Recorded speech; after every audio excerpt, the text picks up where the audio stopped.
Assalamualaikum warahmatullahi wabarakatuh. Salam sejahtera untuk kita semua. Perkenalkan, saya Simon Patawang, dosen tetap program studi Teknik Elektro, Fakultas Teknik Universitas Atmajaya Makassar. Video ini dibuat sebagai bagian dari pernyataan diri dalam unjuk kerja Tridharma Perguruan Tinggi untuk sertifikasi dosen tahun 2026 pada bidang pengajaran. Pada kesempatan ini, saya akan menjelaskan mata kuliah Rangkaian Listrik 2 yang saya ampuh. Mata kuliah ini merupakan mata kuliah wajib yang diajarkan pada semester 2 dengan bobot 3 SKS. Perkuliahan dilaksanakan secara luring atau tatap muka dalam kelas dengan pertemuan sebanyak 16 kali yang terdiri dari 14 kali pertemuan di kelas dan 2 kali ujian, yaitu UTS dan UAS. Adapun pokok bahasan dari mata kuliah ini adalah sebagai berikut. Yang pertama adalah konsep dasar rangkaian listrik arus bolak-balik, bilangan kompleks dan fasor, impedansi dan admitansi, rangkaian seri dan rangkaian paralel, daya listrik dan faktor daya, frekuensi resonansi, respon frekuensi, kemudian analisis rangkaian dinamis, analisis rangkaian 2 port, dan yang terakhir adalah praktikum atau simulasi. Capaian pembelajaran dalam mata kuliah ini yaitu CPL yang pertama mengaplikasikan matematika, ilmu pengetahuan alam, ilmu keteknikan dalam bidang teknik elektro, merancang dan melaksanakan eksperimen serta menganalisis hasil eksperimen, mengidentifikasi, merumuskan, menganalisis dan menyelesaikan masalah teknik elektro, dan keempat adalah menggunakan perangkat lunak dan teknologi modern dalam praktikum teknik elektro. Capaian pembelajaran mata kuliah atau CPMK adalah menjelaskan konsep dasar rangkaian listrik arus bolak-balik dan analisis fasor, menghitung impedansi, admitansi, serta menganalisis rangkaian seri dan paralel. Yang ketiga adalah menganalisis daya listrik yang terdiri dari daya aktif, daya reaktif, daya semu, dan faktor daya. Menentukan kondisi resonansi dan karakteristik respon frekuensi, kemudian menggunakan transformasi Laplace dalam analisis rangkaian, melakukan simulasi rangkaian dengan menggunakan perangkat lunak modern, dan menyusun laporan teknis dan mempresentasikan hasil analisis rangkaian listrik. Adapun strategi pembelajaran yang digunakan dalam mata kuliah ini adalah ceramah interaktif, problem based learning, studi kasus, dan simulasi. Kemudian metode penilaian yang digunakan adalah yang pertama, tugas individu 10%, kuis 15%, UTS 25%, UAS 25%, dan simulasi 25%. Demikian penjelasan dari mata kuliah Rangkaian Listrik 2 yang saya ampuh. Selanjutnya adalah proses pembelajaran dalam kelas dari salah satu pertemuan mata kuliah ini. Selamat mengikuti. Selamat sore semuanya.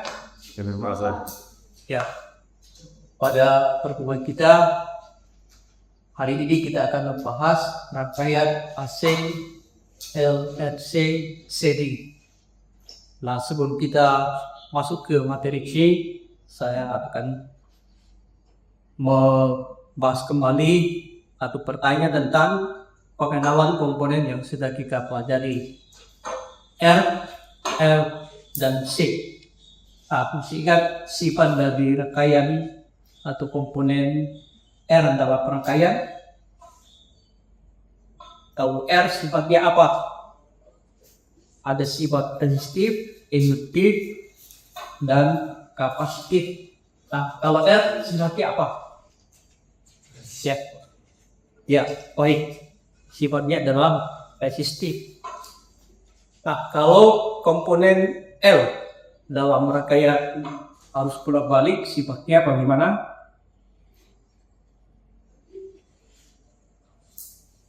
Iki sifatnya bagaimana? Komponen L dalam rangkaian listrik AC. Ya, sifatnya induktif, Pak. Ya, sifatnya induktif. Dan komponen ketiga kapasitor. Kalau bisa disebut C, sifatnya adalah kapasitif. Ya, suaranya agak besar supaya kedengaran. Nah, di dalam setiap komponen ketika dilewati oleh arus, maka ada perbedaan pasang antara arus dan tegangan. Kalau komponen R atau resistor dilewati oleh arus, maka arus dan tegangan akan berbeda pasang. Nah, beda pasangnya berapa derajat? Ada yang tahu? Ya, 90 derajat. Ada yang lain?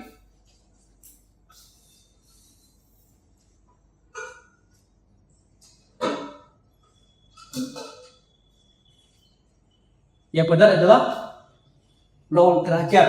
Jadi arus dan tegangan pada komponen R itu adalah sepasang. Beda pasangnya 0 derajat. Kemudian komponen L atau induktor. Ketika arus berada di L, maka timbul tegangan pada komponen induktor. Arus dan tegangan berbeda pasang berapa derajat?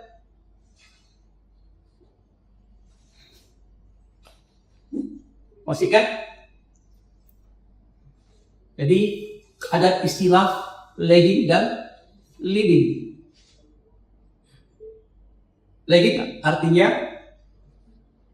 arus terlambat terhadap tegangan. Kalau leading arus mendahului tegangan. Nah, pada komponen L arus terlambat terhadap tegangan dengan beda pasang 90 derajat.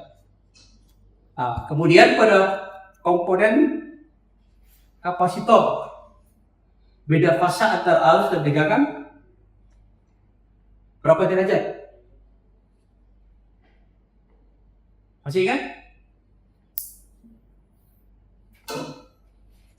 Sama 90 derajat.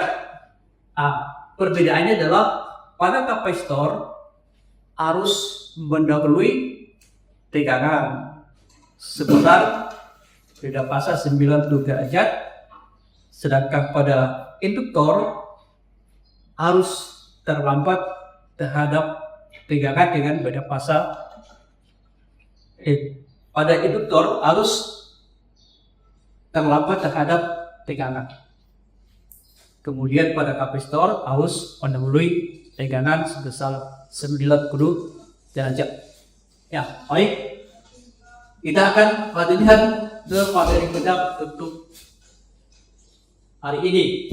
kita akan membahas beberapa topik, yaitu konsep dasar rangkaian RTC seri. Yang kedua adalah impedansi, kita akan menghitung impedansi di dalam rangkaian RTC seri, kemudian sudut pasangnya, lalu Jakarta pasok, resonansi, dan analisis penghitungan atau dengan contoh soal. Nah, setelah mempelajari ini, kita akan mengetahui atau mampu menjelaskan konsep dari rangkaian LCC seri. Yang kedua adalah menghitung impedansi rangkaian. Yang ketiga, menentukan besar arus di dalam rangkaian. Yang keempat, menghitung tegangan pada setiap komponen, yaitu resistor, inductor, dan kapasitor. Lalu yang kelima adalah menentukan sudut pasang. Lalu enam, analisis karakteristik rangkaian LC seri. Nah, itu adalah capaian yang akan kita dapatkan dari mata kuliah ini.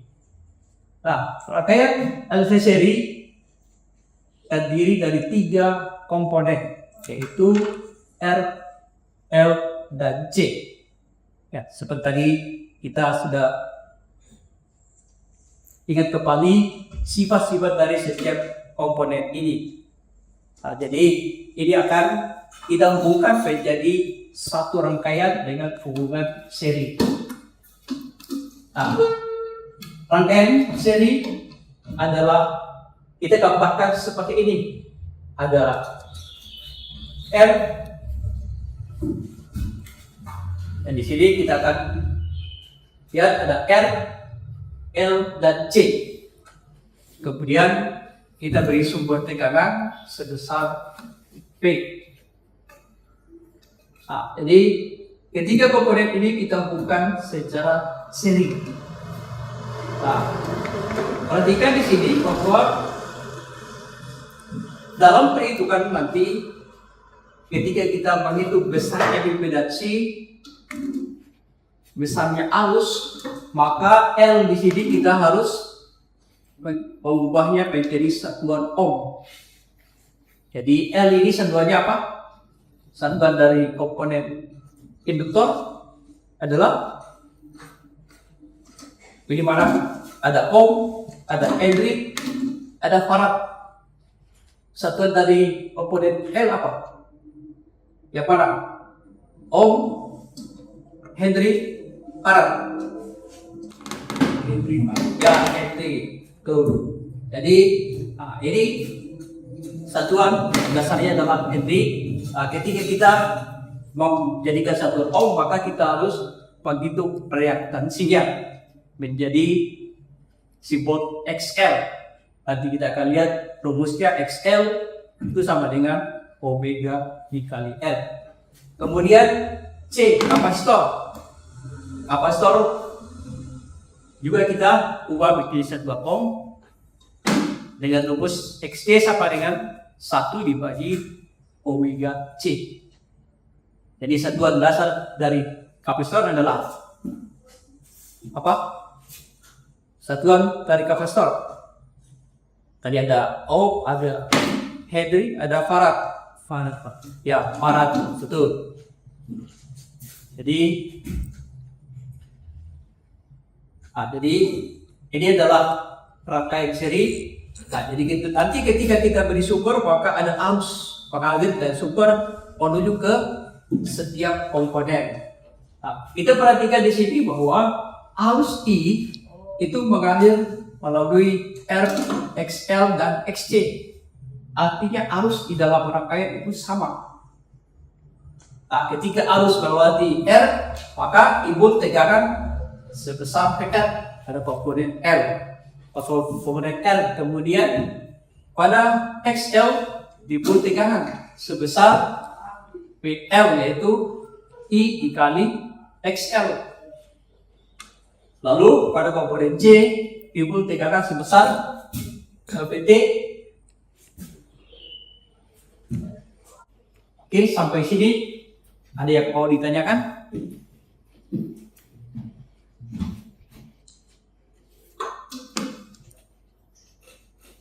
Jadi yang perlu dipahami adalah sifat dari setiap komponen. Sehingga nanti kita bisa menggambarkan dengan benar diagram fasornya.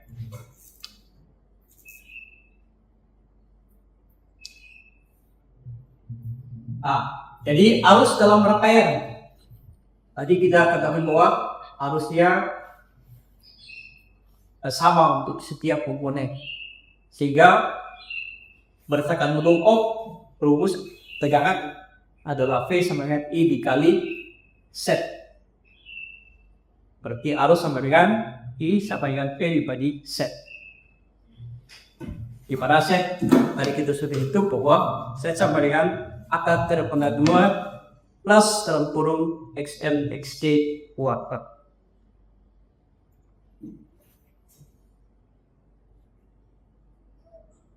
Kemudian faktor daya rangkaian. Jadi faktor daya itu adalah ukuran yang menyatakan tingkat efisien. Jadi efisien itu artinya rugi daya yang terjadi di dalam atau yang digunakan di dalam rangkaian. Jadi itu ditentukan oleh besarnya faktor daya. Nah, faktor daya besarnya 0 sampai 1. Jadi ketika faktor daya 1 berarti rugi dayanya bagaimana? Rugi daya, rumus rugi daya masih ada yang tahu? Rugi daya sama dengan rumusnya P sama dengan I kuadrat kali R. Ya. Jadi ketika faktor daya 1 berarti sudut pasangnya kira-kira berapa? Yang di sini perhatikan faktor daya adalah kosinus theta. Kosinus theta berarti nilai kosinus maksimumnya berapa? 1. Ya. Berapa thetanya? Kalau kosinus sama dengan 1, berapa sudutnya? Sudut kosinus berapa? Kosinus 0. Jangan cat. Ya. Jadi ketika 0 derajat berarti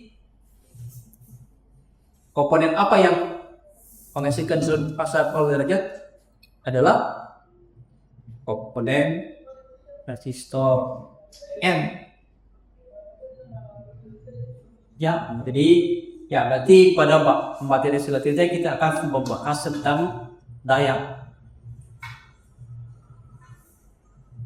Oke, kita lihat contoh soal. Di sini sebuah rangkaian RLC seri dibungkat dengan sumber tegangan bolak balik sebesar 200 ke volt pada frekuensi 20 Hz. Rangkaian terdiri dari resistor 20 ohm, induktor 0,1 Henry, dan kapasitornya 100 mikrofarad. Itulah besar reaktansi, besar XC, besar total impedansi, arus dalam rangkaian, sudut pasang, dan bentukan sifat rangkaiannya. Ya, jadi ini sebuah rangkaian L6 seri. Ini masih ada besar tegangan juga dan tutup. Kemudian nilai faktor daya. Jadi dari soal tadi kita mengetahui ada tegangan sumber 210 ohm, kemudian komponen R 20 ohm, induktasi atau induktornya 0,1 Henry, Kemudian kapasitornya, kapasitansinya 100 mikrofarad. Perhatikan di sini satuan mikro itu sama dengan 10 pangkat min 6. Jadi satuan mikrofarad ini taruh 2 pi jadi farad. 100 dikali 10 pangkat min 6 farad. Lalu frekuensi 50 Hz.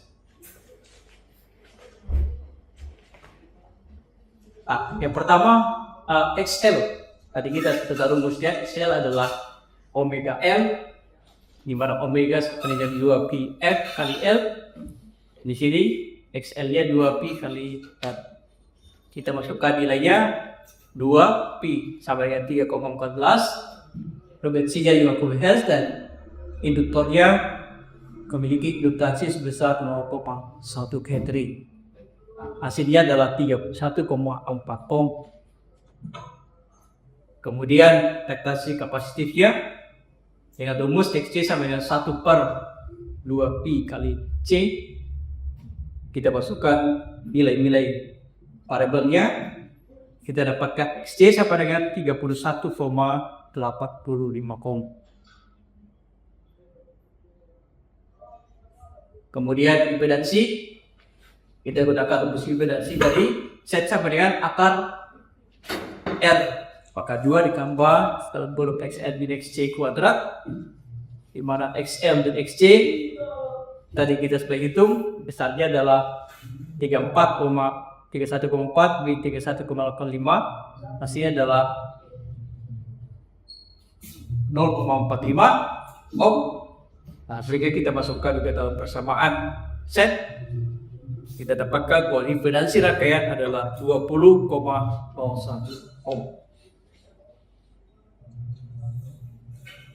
Lalu arusnya, di rumus arus I sama dengan V dibagi Z.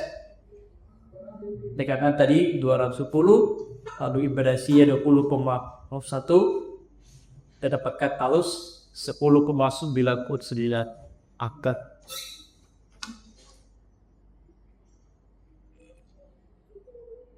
Lalu sudut fasa, ya, tadi rumus sudut fasa kita gunakan tangent theta sama dengan XL pi C dibagi N.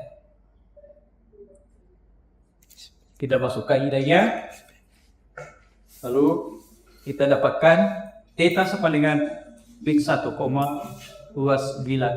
derajat. Nah, sini kita dapatkan sudutnya adalah negatif. Jadi kata theta bernilai negatif, maka rangkaian bersifat apa? Pasif atau induktif? Bersifat. Jadi tadi nilai kita ini bisa menentukan sifat dari rangkaian. Kalau nilainya negatif berarti rangkaian bersifat positif. Nah, kalau kapasitif berarti bagaimana? Arus mendahului tegangan. Kemudian tegangan pada setiap komponen. Nah, jadi PR sama I kami kita selesaikan, kita dapatkan PR sampai dengan 219,9. Ini hampir sama dengan tegangan sumbernya 220 volt. Kemudian tegangan pada induktor PL sama I dikali XL. Kita masukkan nilai I dan XL. Hasilnya adalah 345,1 ohm. Kemudian tegangan pada kapasitor VC sama dengan I dikali XC.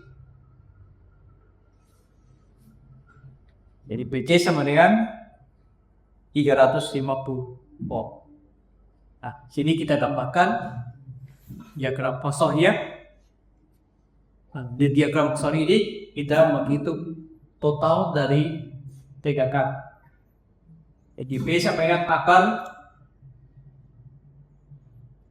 dari PR pangkat 2 ditambah atau huruf PL di PC kuadrat. Dan selesaikan, kita dapatkan gerakan sama dengan 211,95 ohm. Jadi hampir sama dengan tegangan super 220 ohm. Jadi tegangan super tadi terbagi menjadi PL dan PC. Ketika ditimbulkan, hasilnya idealnya harus sama dengan 230 volt. Lalu faktor daya adalah kosinus dari R dibagi Z. Jadi faktor daya adalah perbandingan kosinus. Jadi R dibagi Z. Misalnya R tadi 20, kemudian Z-nya 20,1. Jadi kosinus theta sama dengan 0,995. Jadi hampir mendekati 1. Tadi faktor dayanya nilainya berapa? Masih ingat tadi nilainya antara faktor daya antara berapa? Minimum berapa dan maksimum berapa? Minimum 0 dan maksimum 1. Ya, jadi sini kosinus theta adalah 9, berarti dibulatkan jadi 1. Nah, kalau memilihnya 1 berarti LED perantai menjadi efisien. Artinya rugi dayanya sangat kecil. Ya, baik.